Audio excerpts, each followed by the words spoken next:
We're live.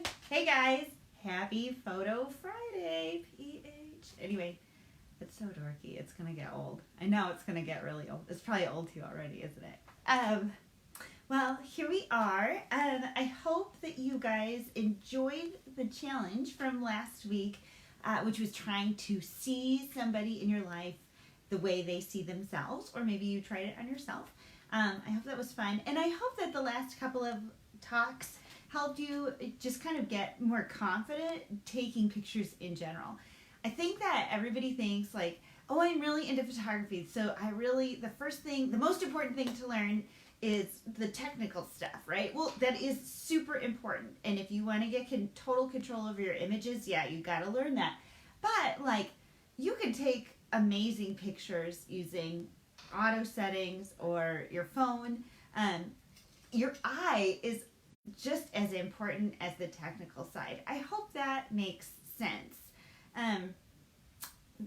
So let's work on developing that eye. Today, though, it is the nitty-gritty of the settings. I know this is so exciting. So I want to first talk to you about terms.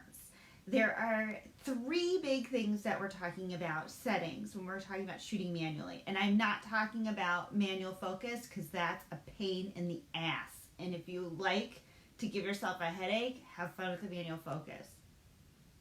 I don't manual focus unless I have to. But the things that you are going to learn how to do, hopefully this week, will be to set the aperture, the shutter speed, and the ISO. I'm so sorry about my drawings. The kids razz me all the time about how terrible I am on the chalkboard, and now you guys all get to see it. I mean, this quarantine is bringing out so many great things in everyone, right? Okay, so let's talk about what each of these things are. I like to think of what you're doing when you take a picture is you're capturing the light in a moment of time. Like, technically, that is all you're doing. If you think about it, it's like you're sitting in a very dark room. If you're the camera, you're sitting in a dark room, there's no light, and all of a sudden somebody throws, who knows, you may have sunglasses on, you may not, but somebody throws the curtains open, and you see what's there, and then it goes away. That's what happens when you take a picture. What you need to decide is how big the curtains are, and how long those curtains are going to be set, and whether or not you're going to be sitting in your room wearing sunglasses. Really, that's it. So think about this as a tripod, again, photography dork, that you're trying to balance on the side of a hill. And you have to, the legs are all going to be different lengths. You just have to find that balance between the three legs, the aperture leg, the shutter speed leg, and the ISO leg. If at any point I get going too fast, slow me down, tell me. Just type a comment or whatever. I think that I can see them.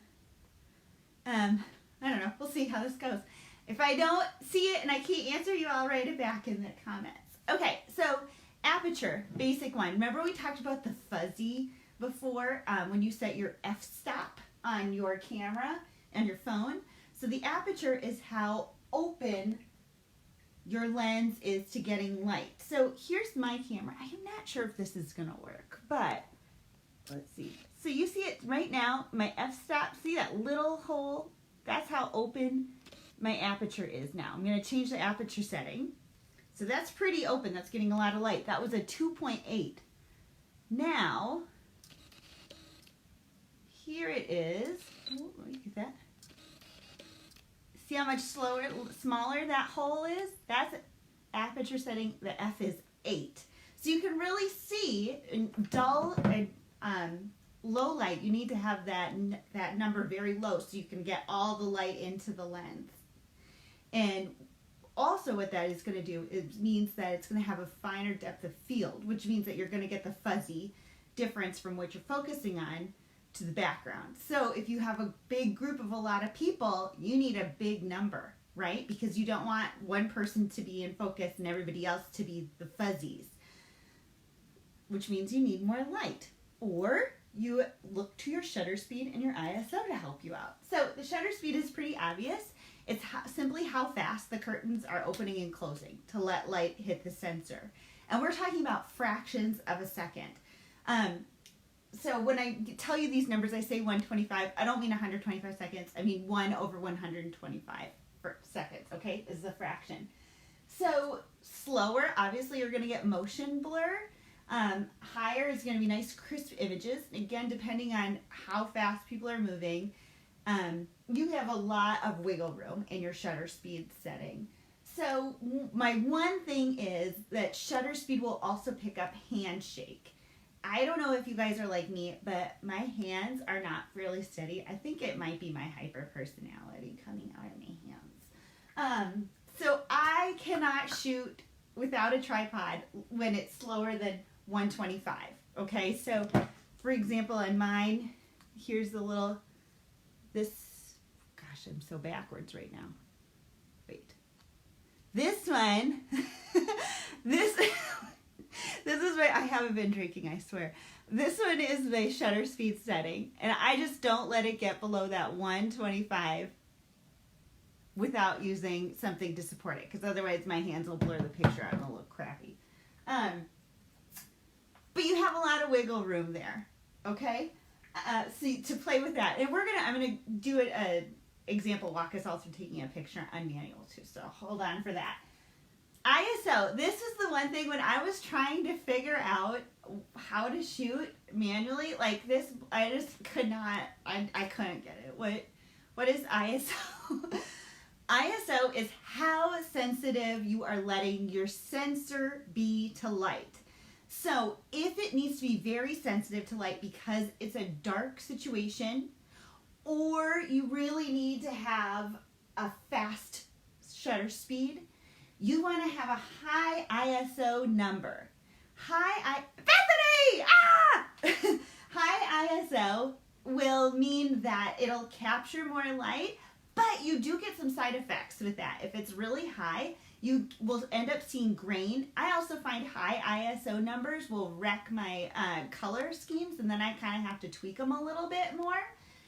One little tip though, high ISO pictures can usually be saved if you just convert it to black and white, and that grain just looks authentically vintage. So there's my tip for that one.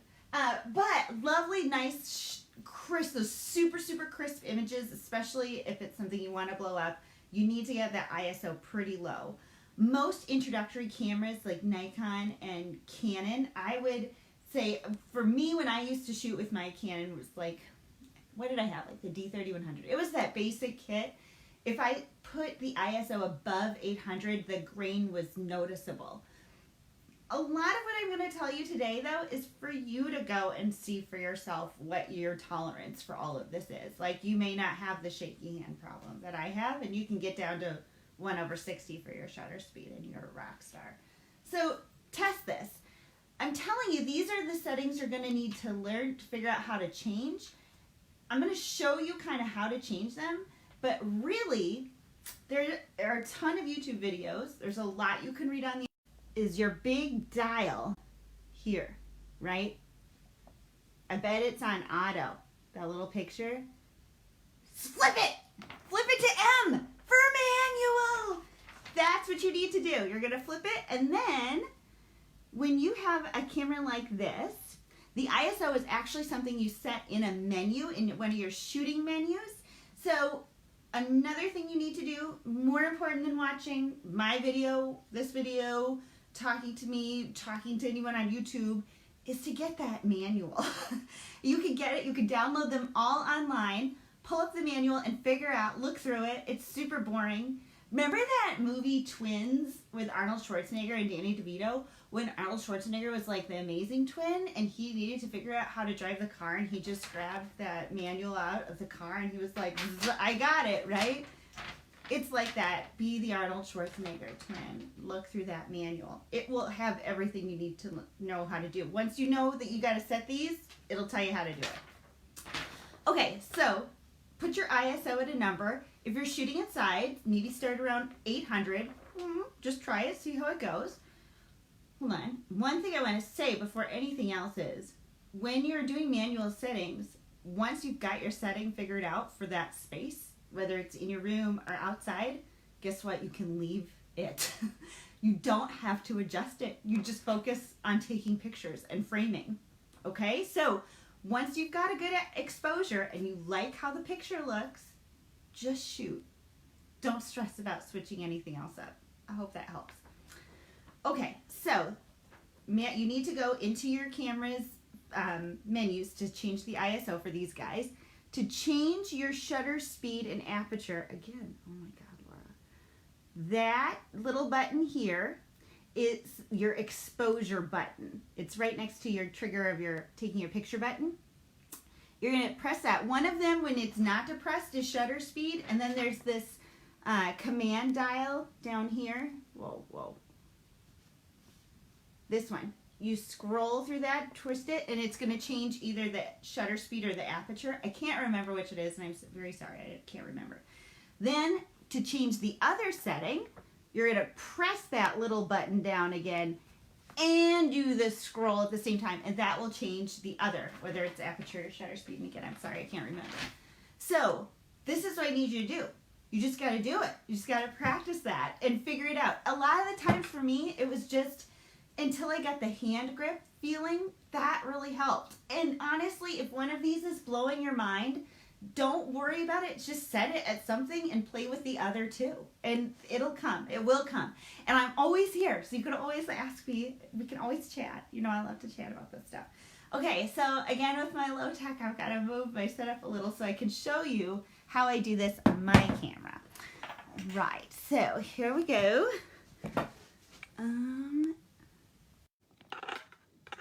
Okay, so I'm a flower dork. I'm going to take it off that mirror thing because I can't with that right now. Okay.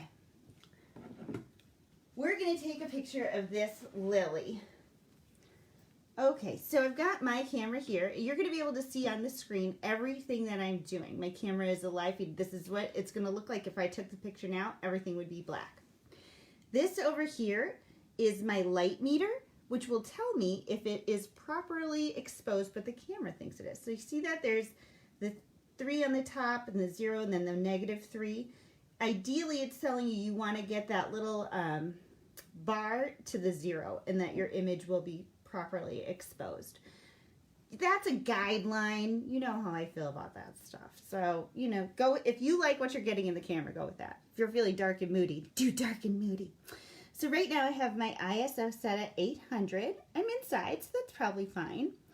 My F is 8, which is pretty big, which means a lot of things will be in focus at that point. My shutter speed is 250. Oh my gosh, it's on manual. No, okay. Thought it was manually focusing, you guys. Oh my gosh. Okay, so obviously this is too dark. The first thing I'm going to do is if you change the ISO, look, it's not huge changes with each one, right? It's subtle. But watch what happens when I change my aperture. Just a couple of clicks. And now I've got it much more correctly exposed. If I really wanted this bright and airy, I still have room. Remember I told you guys to try not to get below 125 for shaky hands. So I could still go down another speed. I mean, that flower's not going anywhere. And I'll just snap the shot. Now I've got this setting if I like that. Now see my aperture, my f-stop is 4.0, which is pretty fuzzy, meaning that the stamen here will be in focus, but the stem is not in focus. Can you guys see that okay? So if I wanted the whole plant to be in focus, remember I would have to increase my f-stop, but look how much darker that made it. So now I have to either make my shutter speed slower, excuse me, or raise my ISO. Now I'm at 125, so I should not reduce that anymore since I'm holding this with my hands. So I'm going to change my ISO. So let's see if I can get it. This camera's ISO goes up pretty high. And I can grab the shot. So now looking between these shots, I'm going to play them back so we can see. Here's the one with the high ISO and the smaller aperture. Here's the, you can see the difference. So look, this is the smaller, the 4.0 aperture setting. See how fuzzy that is back there? As opposed to the more crispness. So that's the difference you're getting there. However, if we're going to zoom in, here's the zoom in of the one with the 4.0 as the aperture setting. All right, so you can see that that image looks pretty crisp. If I go to this next one, when I had to put that ISO up pretty high, you can start seeing some of that grain come into the picture. I hope you guys can see that. I'll set these examples in the comment section of the this video as well. Okay, hold on, I'm going to turn you around, I think. Oh my gosh. Okay, so there we go. Okay, we're back. All right, I got to turn around again. Okay, so the other thing I'm going to tell you is when you're worrying about your aperture setting and you get that, you need it to be really low, like a 2, for example. Not aperture settings depend on what lens is on that camera. So if you have a prime lens, which is the lens that doesn't zoom, you usually get lower aperture setting options. A lot of the lenses that come with Nikon and Canon, they're great lenses, but the lowest aperture setting you're going to be able to get is maybe like a 3.2. That you can do some lots of beautiful fuzzy stuff with that too. So, but if you're really interested in the fuzziness, get a prime lens, it's a fixed lens, doesn't zoom. You'll have more options. But don't buy anything right now. That's crazy, unless you're going on eBay. Okay, so if I'm taking a picture from a distance though, and I do have to use one of those low number f-stops, it won't be as noticeable about what is in focus and what isn't focus. So, but if I really love to get up in camera in the faces of flowers, and then when you're really shooting really close, you really do see the distinction between exactly where your focal point was. But if you're shooting back far away enough, you don't necessarily notice. It's not so obvious. So that's a little trick.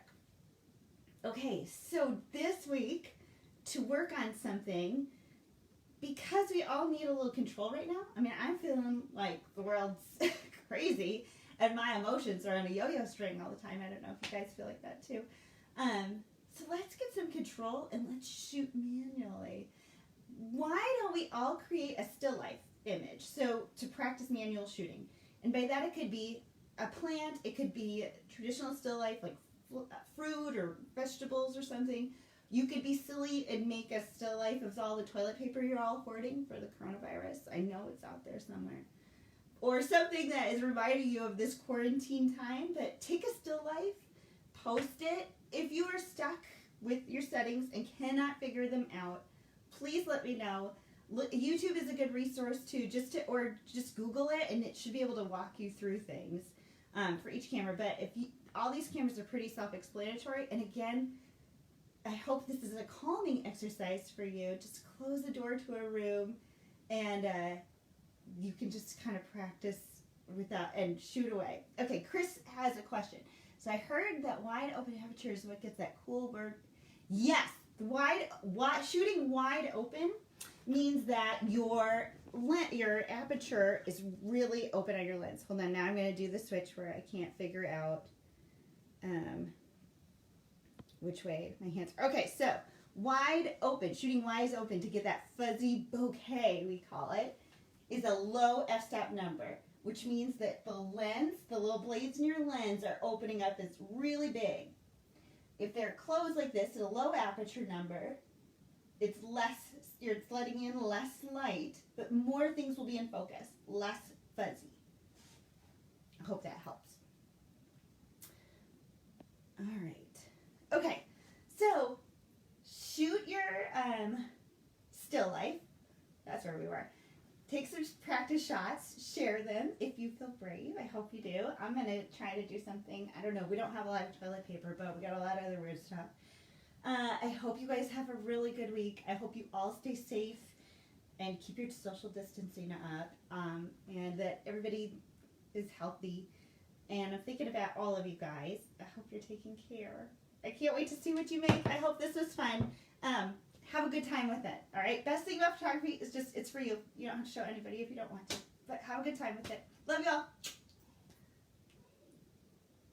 Hold on now. I have to figure out how to turn it off. You know, I'm not going to be able to figure this one out. What the heck was that? My pleasure, Chris. My pleasure. Okay. Now I got to my set. Okay. Love you guys. Talk to you later. Bye.